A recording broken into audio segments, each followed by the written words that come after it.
So it's on. I'm happy to be here. Number one, because it's 5 minutes from my house, and number two, because I think there's a lot of important things to talk about. Where we were, where we are, where we're going, and I'm definitely looking very much so to hearing some of your comments, questions, and some of the things on your mind. So, you know, Nancy alluded to the difficulties when we came in here. The first 2 years were very difficult. There was what I call three major legacy issues: the government center, the nursing home, and the looming budget issue. Those were really the things that were on my desk when I first came in. So I'm going to try to plow through these real quick. The budget for 2014 when I came in was $762 million. The county was relying on about $50 million in fund balance to justify that, basically using the saving funds to balance it. All the union contracts were expired, every one of them. And there was unrealistic budgeting. What does that mean? And what it means is it was an election year, in my opinion, and the budget needed to be balanced, or at least put together. And I think when the budget was put together, they said, how much are we short? $10 million. They anticipated $10 million, and I'm not trying to beat up anybody, I'm just telling you the facts. $10 million in extra sales tax, completely unrealistic. When you justify your sales tax, in my opinion, and most supervisors and mayors, by the rate of inflation. This was about 6 times the rate of inflation.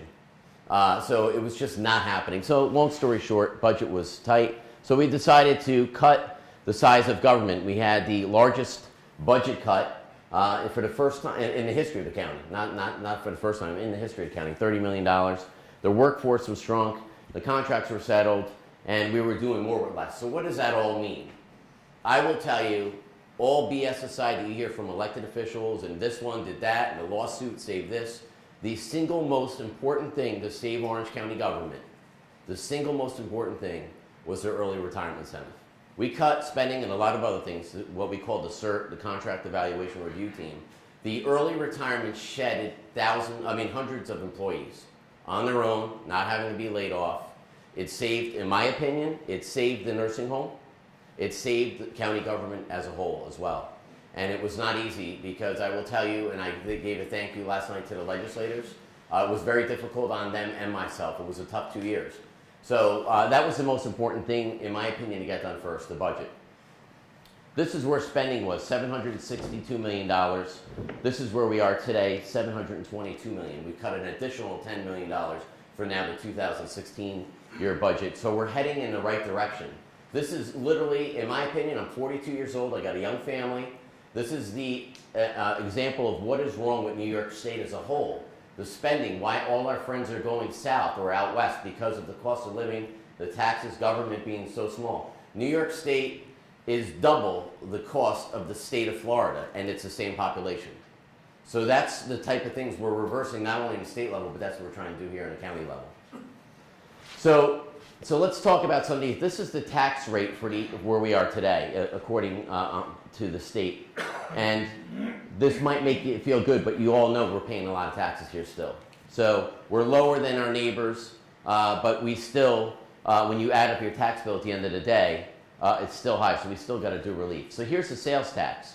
And before we start high-fiving each other that we're 3 3/4, everybody's 4 around us, and we talked about doing the sales tax hike. It wasn't on the table for the legislature, so it was pulled off. A little controversy, but it is what it is.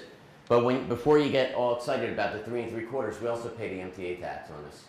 So at the end of the day, consumers, us, we are still being impacted by these costs. So that's on my mind as a father and a husband, and trying to keep my, I don't know if I need to do this. Should I? Yeah. Hold on, I can move my own props. Look at this, huh? Am I good? You want me to talk from behind here? So, okay. Son of a gun. Is that all right? I thought it was me. So, also we talked about what we were spending on tourism. Look at our neighbors around us, and our neighbors are nothing against them. They're great counties, and they're literally, we are tough colleagues together. Sullivan, Ulster, Dutchess, and Putnam, we are very tight, and Rockland. Sullivan was spending about $500,000, just a little bit more than us, and they're tiny compared to us. They don't even have 100,000 people living up there. We have 375,000. 1 million in Ulster, 1 million in Dutchess. I proposed the legislature, that's why it was like that. Mike, you know, we should have trusted you from the beginning on it. So we're spending now $1 million in 2016 in tourism, the right thing to do. And we're going to talk later a little bit how that's going to impact us and what we're doing. We did a new tourism website, and it needed to be completely revamped. Tourism, in my opinion, wasn't feeling the love or didn't get the proper attention from the county that it should have. So what we did is we had a new tourism website. It allows people to book their hotel rooms online, just as if we were visiting anywhere else in the country or the world right now. Just a lot more user-friendly. The traffic jumped up by 20,000 hits. And then, you know, we had over 1,100 people that were searching for lodging, had a 60% conversion rate. These are good things for our local community. B&Bs are on this too. It's not just hotels. We had new events happen in the last year or so. The Food to Fork Fondo, or Farm to Fork Fondo, out in the Mount Hope, Port Jervis area, Deer Park area, had hundreds of cyclists from around the country. We also had the air show, which we were able to steal from New York City. 10,000 people a day. We're going to have another air show this Labor Day weekend with the Thunderbirds. We had a meeting on it today, and we expect to have more than that than we had at that one. This is a real big jet team. So these are all good things. Orange County enhancing and stabilizing infrastructure. When I came in office, if you guys went to my State of the County addresses or had problems sleeping, you can look at it online. There are 2 phone book size reports I had from an engineering firm that studied our infrastructure and talked about what we were not doing and what we should have done. And they were about 4 or 5 years old when I came in. Buildings falling apart, awnings falling off the buildings, floors rotting out, buildings filled with asbestos. Not only that our workers were in, but you were coming in to utilize. Just a bad example. You take care of your own home first before you start criticizing other people. So the 1841 Court Annex, that's done today. We have a brand new Board of Elections building in Goshen, and restore and reuse county-owned properties instead of renting. We were renting properties all over the county, still now today. In the next year and a half, we're going to hopefully start consolidating as these new buildings come online. The infamous Government Center began rehab, and I'm going to get into, and we can talk about this. I know some people have different opinions on it in the room. Completion, we expect to be in 2017. The bids for the demo so far have been done. The demo is completed as of tomorrow for the most part. The bids for the reconstruction is under budget so far. I'm not going to get cautiously optimistic till the thing is done. That's the way I'm supposed to be. I have to be very conservative how we do this. Let me tell you about the Government Center. I personally would love to have a brand new building. That would have been my opinion. I've said that in the campaign. I feel that in my heart today. I feel like I'm in an arranged marriage. I am not in love. Maybe I will fall in love someday, but it's my job. County legislature, about a month before I took office, voted overwhelmingly to pick a compromise, which is a partial demo, partial rehab. About a third of the building will be completely replaced with a new building. The other 2/3 is now what you see down to a skeletal type of remains and will be built up. So at the end of the day, that was a compromise. There was a plan that was submitted in the summertime. It was reminiscent to the legislature and myself, similar to the Camp LaGuardia project. I'll sell the property, but you have to get me all my approvals before we close. There was resistance from the Village of Goshen. The county majority of the legislature, Republican and Democrat included, continued to stay on course where we are today. Building bridges. Thankfully, we had about 151 bridges when I took office. We have 148. For some reason, some people said, we'd like to take your bridges off your hand. And I said, have them. So, bridges last about 75 years. Engineers in the firm, you can say thumbs up a couple years, thumb down a couple years. But bottom line, they last about 75 years. For the last 10 years, the county has been fixing 1 bridge a year. So we were behind schedule. If you do your math, we should be doing 2 bridges a year if we had about 150. I'm happy to say, since I took office, we have 5 bridges completely redone, and we're going to have 4 done by the end of next year. So we're playing major catch-up. It's the right thing to do. So what does this all mean to you guys and me? This bridge up here is the Forge Hill Bridge in Windsor. It was closed since, I think, 5 years. We build bridges in Afghanistan faster than this. It's embarrassing. It's just a true embarrassment. But the sadder thing with this is this bridge was rebuilt in 2001. And it got washed out by the, so we didn't, when I cut the ribbon on this, I had the Grateful Dead, some of you guys that are Dead fans, they had a song, Built to Last. We didn't build this thing to last. So now the bridge that we have now today is not 2-strand, it's 3-strand, and it's built to last. It can handle bigger storms, better storms. The bottom one is the one if you head between Goshen and Walk Hill, the Scotchtown Bridge. It's been single lane for 8 years. Another embarrassment. That'll be done by June. It's being done. I don't say I'm not trying to be critical, but you gotta have this as your priority. This means lives for emergencies. It also means economic development. You have bridges that can handle weight and different loads and traffic patterns, and it's just a nightmare. So these are now being done, and it's a priority of mine. Developing and diversifying the county water infrastructure. With the help of the county's Department of Public Works, the county attorney, and the county water authority, we settled the water case out in Goshen, the Police Drive case. We all know it. Over 10 years, we poisoned, can I say this, councilors here? We poisoned people's waters. The county, not me, but I guess I'm the representative now. And they sued us, and it was battered back and forth. And the county fixed the water for the DPW across the street from the people's houses. Literally, it was a stone's throw. Lou and I could throw a rock to where their houses were. We fixed our own water for our workers, and we ignored the homeowners. I went to their houses. You should see all the problems they have there. Health with themselves, their family members, even their pets. It's an embarrassment. We fixed it. MTBE poisoning from the county highway garages from over 50 years.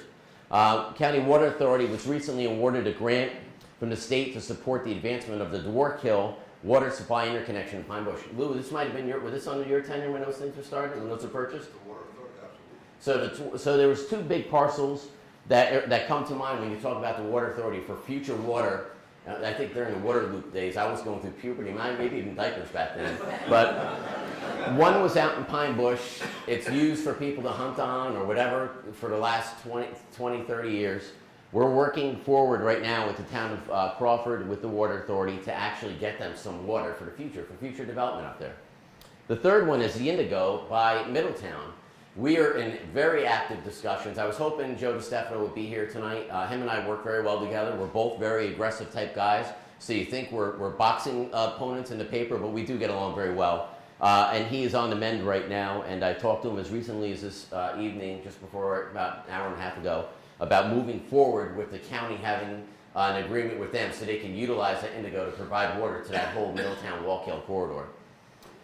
Responsible land use and development, advocate on Orange County's behalf when it comes to the proposal for the annexation. So let's just talk about the annexation of Monroe quick. I'm from Monroe, I grew up there. I grew up right on the border of Monroe, Chester, Bloom Grove. My family farm, which still exists, about 50 acres in each municipality. And went to Monroe Woodbury High School. I've seen what's happened there. Orange County joined litigation with some of the other municipalities as far away as Cornwall and as close as Chester joined as well. To fight this annexation, county will fund about $250,000 litigation costs. Why do we care? I know some people from Monroe, we care about it. Some other people are a little concerned what's going on. Why do we care about the annexation? We care about the annexation because that property was zoned. We have comprehensive plans and we have master plans.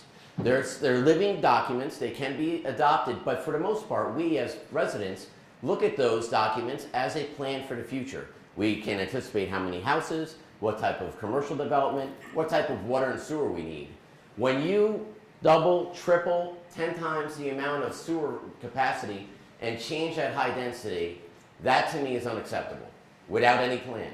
They would wipe out that development, if that zoning was put in place, would wipe out sewer capacity for all the other people in the lower part of Orange County that have been paying for sewer access in Orange County Sewer District 1. To me, it was completely unfair. Irresponsible elected officials who have now been called to task as of the electorate last fall are hoping and working with myself and other leaders to reverse that and change things in Orange County, in particular in the town of Monroe. So stay tuned for that. It was the right thing to do. It was a 20-1 vote in the Orange County legislature. So I'm very happy that people joined with me on that. Responsible land use and development. Orange County secured $100,000 from the USDA for the grant for promotion of farm products and county-based farm markets. Orange County awarded $60,000 to the Land Trust I used to be on the board of. I thought Jimmy was going to be here, Jim DeLon, but great stuff happening with the Land Trust. Continue to fund Cornell Cooperative Extension. That's Lucy Joyce. We're still the largest contributor of a county to the Cornell Cooperative Extension out of any county in the state. And I'm going to continue to build on that and add to that. And talking about the land trust and being in my hometown of Chester, Chester Golf, one of the most controversial projects in and out of lawsuits, was preserved with the Orange County Land Trust, the Orange Open Space Institute, and the county. Lou was one of the first things when I became county exec. Lou came in my office with them. And that is a good thing. It is a beautiful piece of property, and it's going to connect with the Appalachian Trail and hiking there. It's a beautiful piece of property, and there's a lot of other ones that are on deck. Economic development, I'm going to blow through these, and I'm just going to hit on a couple. Coach USA, why do we care about Coach USA in Chester besides that it was here? Hundreds of jobs. The second bullet is my important thing. They took over the parking rides. Orange County government our DPW was maintaining those parking rides. They took them all back when we cut the ribbon and they opened up there. So that allowed us to reallocate resources to doing what we're supposed to do. Our bridges, our roads. That's why we're being successful with the bridge project, because we're basically reallocating our resources. Saving county, what we're doing right now, 100 jobs, it saved us money with the parking rides, and possibly what we're trying to do right now is work with them. I started in Newburgh, we're going to do it in Middletown, hopefully Poughkeepsie, Port Jervis as well, to develop a bus route for workers to go to the casinos. Whether you like the casinos or not, it'll be done and open in less than 2 years from now, and they will be hiring 2,000 people. The majority of the people that are working at the casino in Sullivan County now, many of them, or most of them, are, if you look at any county that's working there, Orange County has the most jobs working there right now. The workforce is not available up there.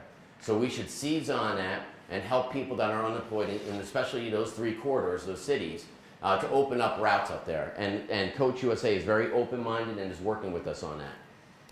Here's the Takasaki Corporation. No, it's not the guy, the actor from the, what was the movie, the guy that died today from? Die Hard, the Takasaki company. Nobody gets that, all right, forget it. These guys relied on foreign trade zone to help them become established. They filled the old Manhattan Beer Distributors building in Harriman. It's a beautiful, great company, right? I'll just go back to them for a second. Do I have a slide on the rest of those guys or no? All right, we'll keep it. The reason why, the foreign trade zone, when I came into office, was composed of mostly dead people. It hadn't been utilized since at least 2009. The board is now active. It's made up, there's some members in the room. I don't want to embarrass you because you're alive. But we had the U.S. Department of Agriculture come up and meet with us and talk about the incentives. The U.S. Congress passed the foreign bank loan bill, which would allow monies to come by to try to incentivize doing business with foreign companies. And it is something I think we all agree it's not the future, it's today to be dealing with all these foreign companies. And in the next, I say by April 1st, we'll be signing a big contract with a foreign company that's going to be coming here, and it's going to really change the dynamics of Orange County. Actually, I think another company as well. So these are important tools in the toolbox for Maureen Hallahan, myself, when we deal with companies, having these foreign trade zone committee that can help with different types of incentives. Angry Orchard, sexy company from Boston, another great victory for Orange County. They've moved people here, they're working here. It's another, I think, feather in our cap to complement some of the other industries that are growing here. Kicker Frosh is moving forward. It's a great company. We tried to get them here in Chester. We're happy to have them in Goshen, and it's going to be another wonderful project. Bunch of other ones, McCassin under construction, Hamptonburg, great town, very business friendly. Orange Regional Medical Center, as you see with the expansion. Crystal Run, all over the place. They just opened one in Newburgh. They're opening one in Monroe, hotly under construction. And what I did is I personally involved myself when I became county executive in a couple things. Infrastructure, economic development, and public safety. Budget, of course, is always my baby, but we'll get to public safety at the end. But economic development, I personally meet with the CEO of these companies. Maureen personally says, Steve, you gotta come here and show these guys that you care. Why do they care about meeting me? Let's talk about Legoland. They go to Rockland County, they show up at a meeting, they get run out of town. Nobody's there to help them.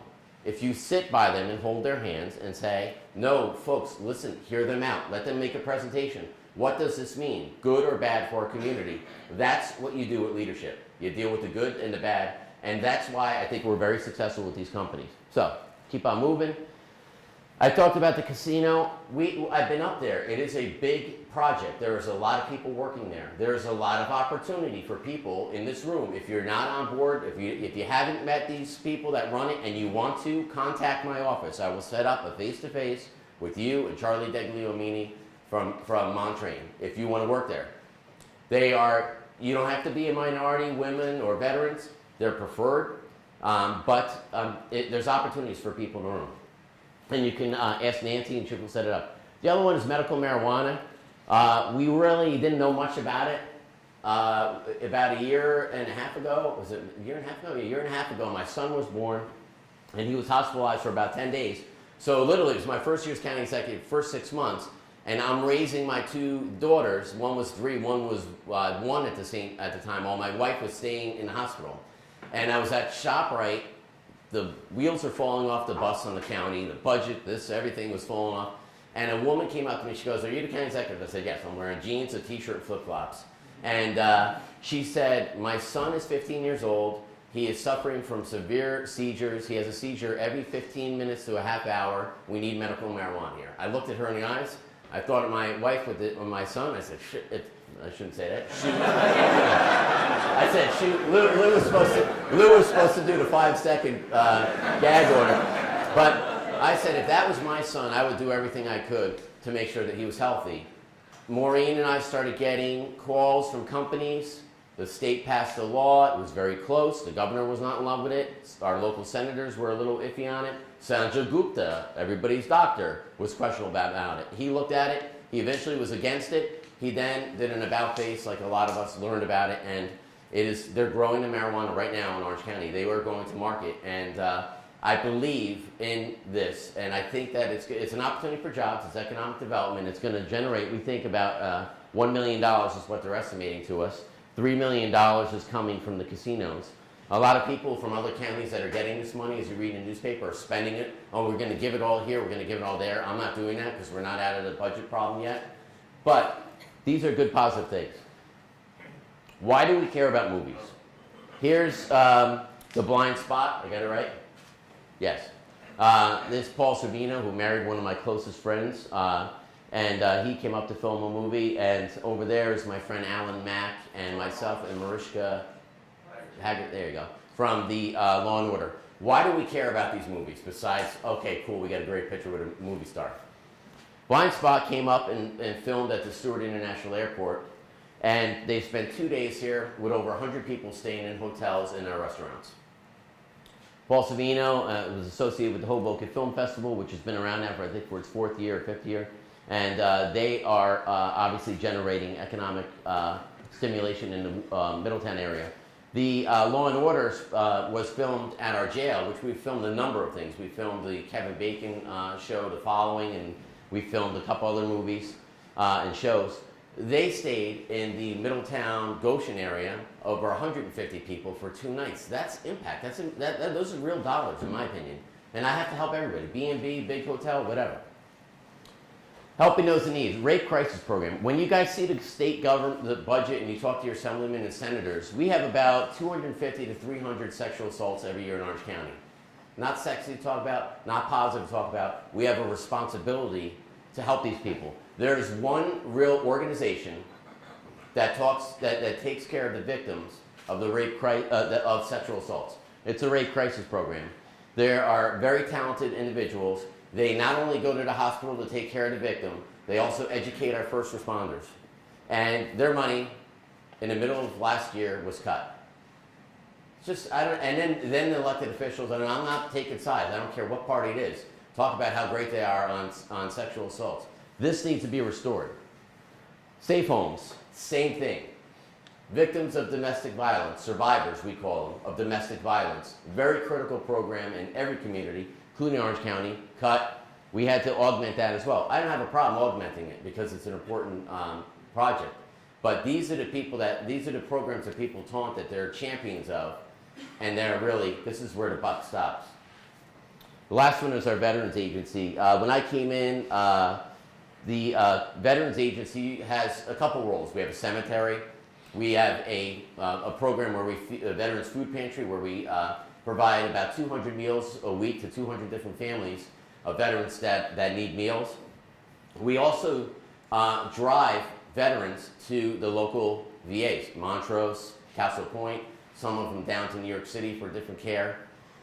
About the decision before I came into office was to, not viciously or maliciously, was to cut the routes to pick up veterans to take them to these things. So instead of picking up in Warwick, there was a disabled veteran with a wheelchair in Warwick. They stopped picking up in Warwick and they said either come to Goshen, Middletown, or Newburgh. That's the only stops. And some in Port Jervis.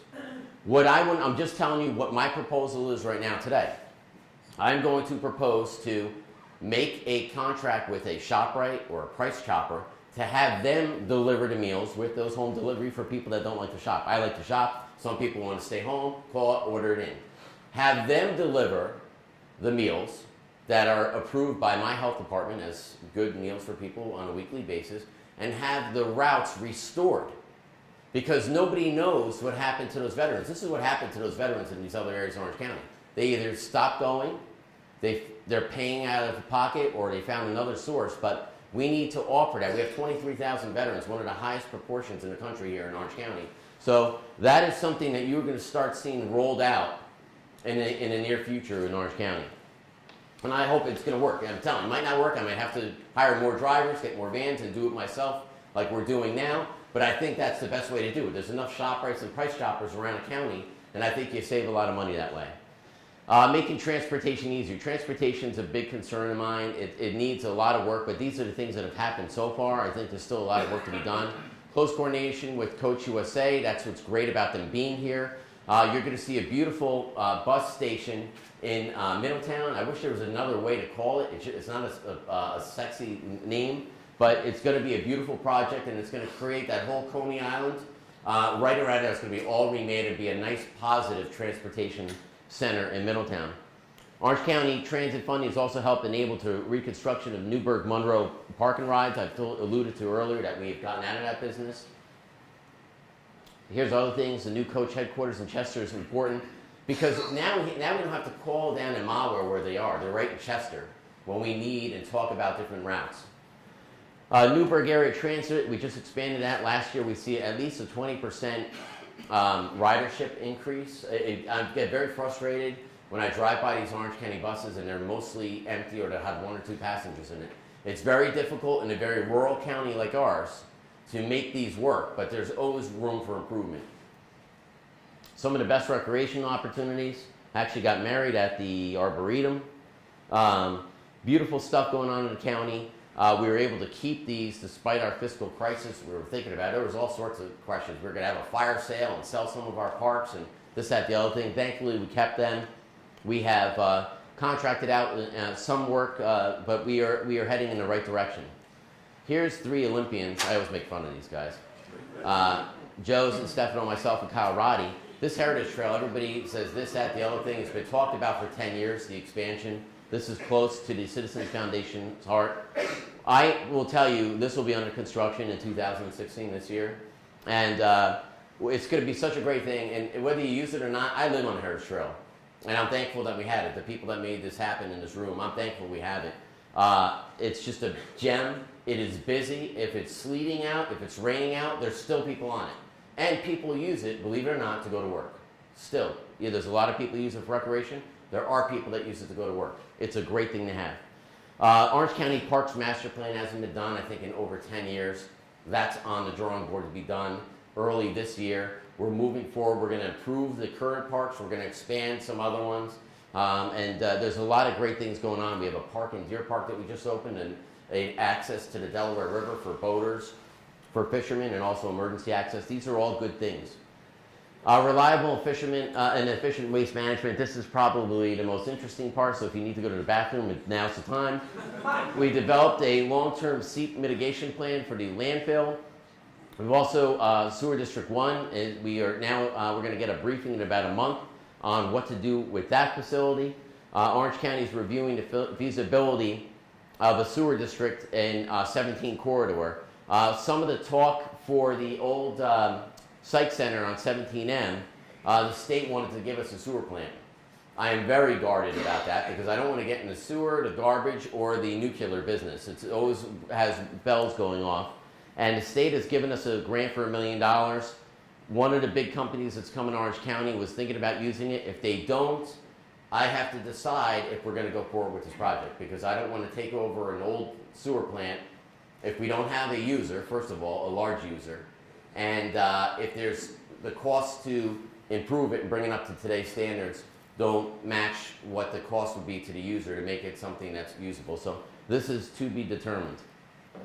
Promoting cultural affairs in Orange County. Orange County expects to renew the Arts Grant program. That was on the table. Unfortunately, during the budget crisis, a lot of things were talked about being cut or suspended. These are good things. Orange County will continue to subsidize the Library Association, which is another good thing. It was on the chopping block for consideration. Increased funding to tourism. I went back on that. Why does that matter for cultural arts? We haven't highlighted all the great stuff we have here.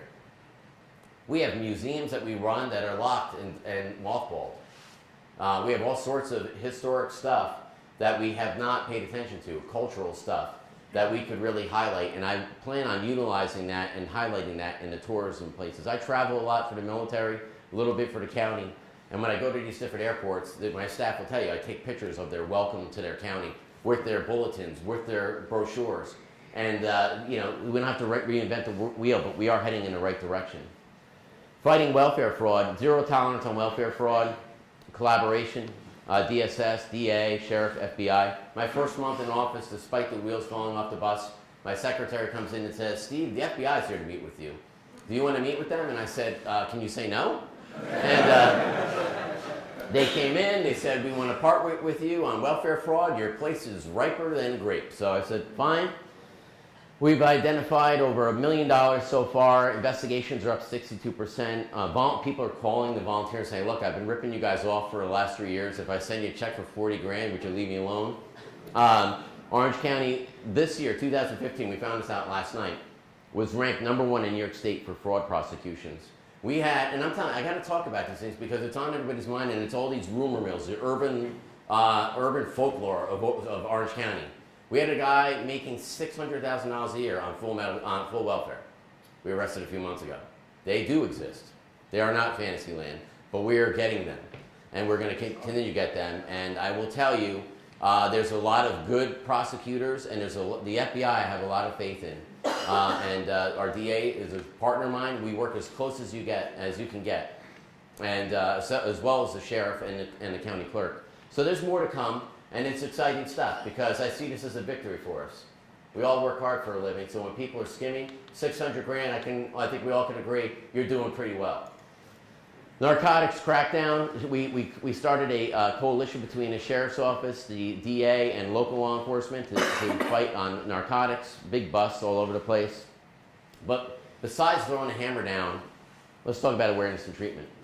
Raising awareness about opium abuse in Orange County. So I'll go a little bit off color because that's the way I am. But we had a guy come in here and explain it to you. Heroin obviously is an epidemic. And if you don't know anybody that's addicted to heroin or has an alcohol past, or what they compare this to is this, and this is a professional league, so don't start laughing or yelling at me yet. We had a professional come in to educate all our medical providers and treaters in the county. Your best meal you have is about a 95 on the chart. Your best sexual experience, as adults in the room, is about a 95 on the chart. Your first time doing heroin is 1,000. And every time after that, it starts sliding down. And I'm not a doctor. This is what they're telling us. You can watch the presentation. We recorded it. Then they go down to about 40, and that's where they're getting down. And these are where the problems are. So when people say, like, oh, why can't you just get off it? Why can't people stop? Why can't we do things about it? We are. We helped implement the Narcan. Very controversial. You guys know what it is. Person you think's having an overdose. I don't know if I want the responsibility. Am I going to kill the guy? Am I going to kill the girl? Is she going to die? It's giving a person a second chance to try to get off the drugs. And we've been contacted from people from the highest incomes to the lowest incomes.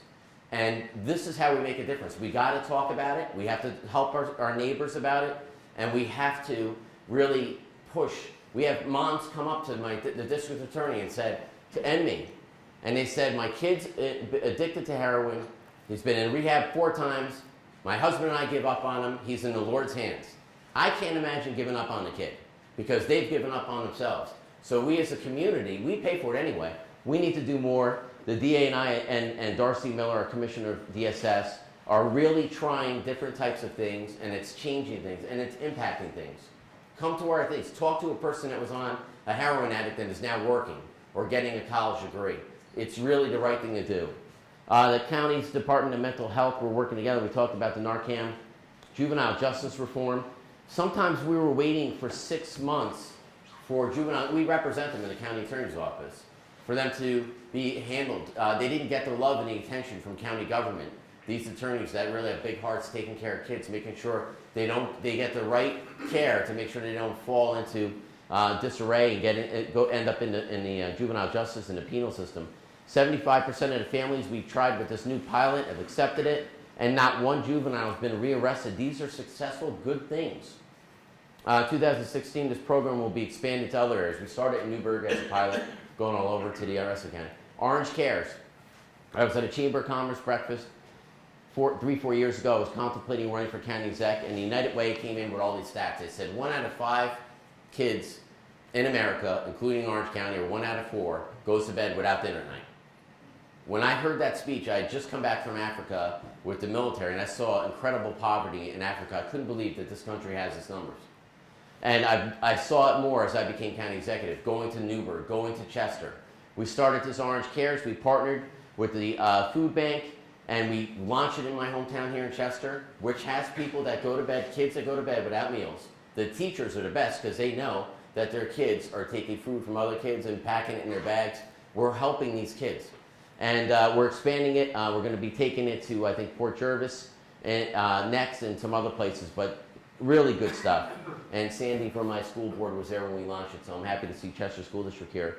It's just a great thing. ShopRite's also partnered with Catholic Charities. We just did an announcement this week on feeding people. It's good, positive things, and we need to help our neighbor. It's been introduced, as I said, in Chester. We're also, like I said, we're going to Port Jervis and Highland Falls, and then we're going to hit Middletown and some other areas. When it's fully implemented, the program will serve 800 additional children. And when we say children, obviously their family doesn't have food either. It's not like they don't like the one kid and they're not feeding him. You're feeding families with this, 800 families. Vigilant about public safety. This is another baby of mine. So the county launched our Code Red system. If you're not on it, find out, go to our website, sign up for it. You want to know about weathers, you want to know about emergencies, you want to know about, unfortunately, our active shooter situations, traffic accidents. It's the way of our world now. Emergency services, we're going to spend $11 million to fund public safety for new radios. We have an obligation from the federal government to upgrade to a new 7800 system. I know the fire chief from Cornwall in the back knows what I'm talking about. Sorry, Pat, to throw you out under the bus like that. But let me tell you the beauty of this story. And am I allowed to talk about it? Well, I'll do it anyway. So the state bid for this. The state and the federal government says you got to change these radios. You got to get a new higher frequency. It's going to protect us. It's going to eliminate a lot of dead zones. We got a state bid for this. You're going to love it. $21 million. $25 million. We rebid the same specs, the same amount of radios. This is where the $300 toilet seat came from 20 years ago. Remember that story? They exist. So we got to check our numbers. We're going to buy one for every police department, every fire department, every ambulance, and I'll tell you why. We need everybody to be on this. Some towns, some cities, some villages, some school districts, some fire districts don't have the money. If we don't all change together and we have some on one system, some on other, it's not going to work. So we had a meeting with the fire departments, the police departments. We let them know, the Association of Towns, and it's the right thing to do. When there's an emergency in the county, and we've had a number, we had about a year ago, we had 250 motor vehicle accidents between 9 a.m. and noon, including 5 fatalities, where it was an extreme ice storm. Remember, we had like 5 Mondays in a row, snowstorms and sleet. These are serious stuff that I am at the helm, as well as Wayne Booth, Walt Corey. We have all been trained from FEMA and the department and the state emergency management, and we're continuing to continue our emergency preparedness and training. Last year, or 14. We received it in late 14. After our evaluation, we received the first 100% score for emergency preparedness in Orange County, in the history of the county. It means a lot. I'm sure it means a lot more to you guys now in the last couple of months. The county introduced a GPS dispatching system in Walk Hill, very controversial. It's a pilot being done right now. Believe it or not, some municipalities, if Nancy, God forbid, is having difficult breathing right now, it might not be put in as a priority call. And she might go into cardiac arrest 10 minutes later. There is a thing that we're going to be talking about, the legislature and I have been talking about. It's called closest call, the closest car. And it pertains to law enforcement, and it also pertains to EMS. And it really is something that it's going to take some gusto, because all these different people with different egos and stuff like that, we've got to put them inside, check them at the door, and we need to start talking about, you guys don't care what the logo on the side of the car says, or what the logo says on the side of the ambulance rig. When there's an emergency, you want the closest thing. And we are talking very aggressively with police, with state police, the sheriff, some town chiefs, about going forward and talking about it. The last thing is active shooter training. I don't need to tell you why, but I will tell you that next week the county's starting its internal training. After that, next month, I offered up to the public training for businesses. So why is that? Initially, I was against it. So this is where our SWAT teams, our big responders that show up for scenes like this, come to a business and say, for about 3 hours, what do you need to do if an active shooter happens? Because believe it or not, half the stuff that you think we should do, or I think we should do, are the wrong things to do. Pulling the fire alarm and having Pat and the fire department show up when a guy's shooting is not, it's different than it was the last couple of years. We grew up a different way. And initially I said, do we want to do this and tell the bad guys what we're doing? And they said, Steve, it's on the Homeland Security website what to do. The acronym is run, hide, fight. I'm not telling you it's the right or wrong thing to do. It's the protocol that we use from the Homeland Security in the state of New York and in NYPD, and we are going to offer it up to businesses and people in the community to try to tell them and make them best prepared. I think it's my obligation. So that's where we are. This is our tourism video. I'm Steve Neuhaus, County Executive of Orange County, New York, and the beautiful Hudson Valley. Stunning year-round scenery, historic landmarks, and world-class shopping, all right here. Come stay, come play, come dine in Orange County, New York.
So we've never done anything like this.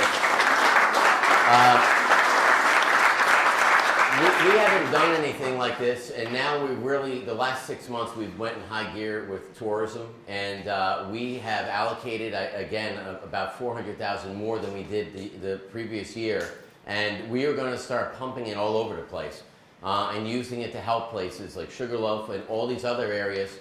We finally got our books straightened out with the county. We're heading in the right direction with the budget. I got a 2-minute warning. I got to do at 7:30. I got to do a 10-minute quick call for the Department of Defense. I will be right back in. So we have pre-scheduled a break, right, Lou? I'll put it. I'll try to mute so my conference call isn't on the system. So we're going to take a break.